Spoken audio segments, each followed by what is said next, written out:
Before I started working for Specialisterne, I had the same notion about autistic people, that they would be very introvert, they would be lacking the ability to communicate. That has changed a lot.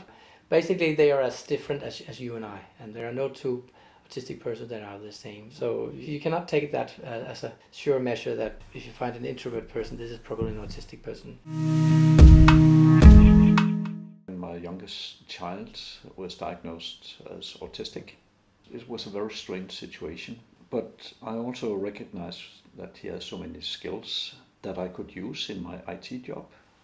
Autistic people, they may be technically very qualified, but they don't have the social skills to excite the recruiter. That's unfair, not just for autistic people, but also for the companies who need the talent. So I thought we should start building some bridges from talent to need for talent, and we should stop just focusing on training autistic people to behave as non-autistic people so they could get a job.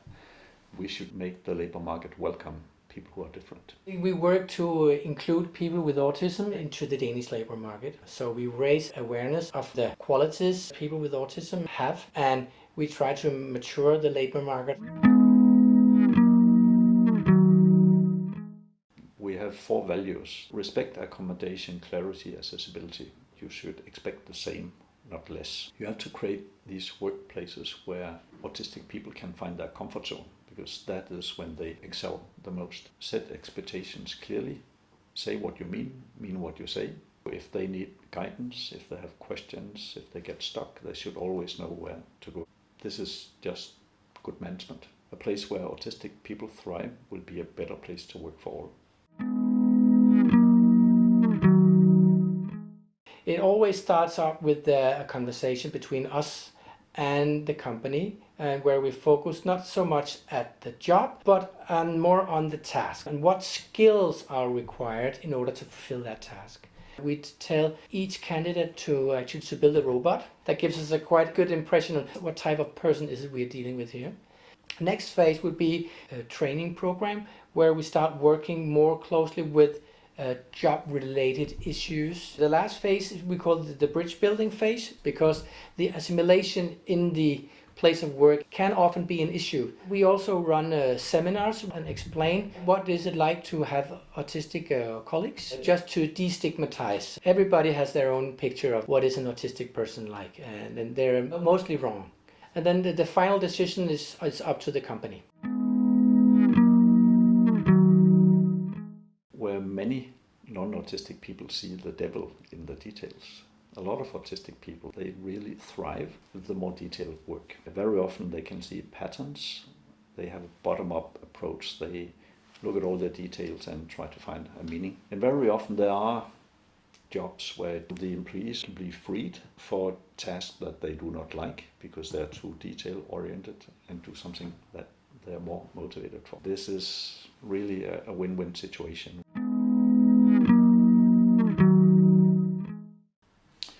Well, 20 years ago I did not know about autism. I had seen the Rain Man film, and it was difficult to picture our son as an adult in a Rain Man-like situation. Later on I met the character behind the Rain Man figure, Kim Peek. Only 1/3 of Kim Peek was replicated in the Dustin Hoffman figure in the film. The rest was Hollywood stuff to make it more exciting. And there may only be like 15 idiotic savants like Kim Peek worldwide. So if the world knows autism from 1/3 of a global population of 15, it's a really wrong perception. It's my hope that more business leaders will show the courage to lead the way, because we know for sure that hiring autistic people works. It works well for the company. It's a great benefit to society. I wish that we did not have to talk so much about autism spectrum disorder, and I wish we could just say, what is your personality? How can we help you create your comfort zone? We have to adapt mainstream so that it's not seen as something extraordinary if you hire people who are different. When we look to the future labor market, difference is important. If we only do things that are the same, then innovation would not happen. And for companies to be competitive in the future, they need to be innovative and resilient. And for that, they need a diverse team to be prepared for disruptions and new technology and new business models. So the best that leaders can do now is to start including people who are different. It's easier to do what you've always done. It takes courage to lead the way, and we need more courageous business leaders.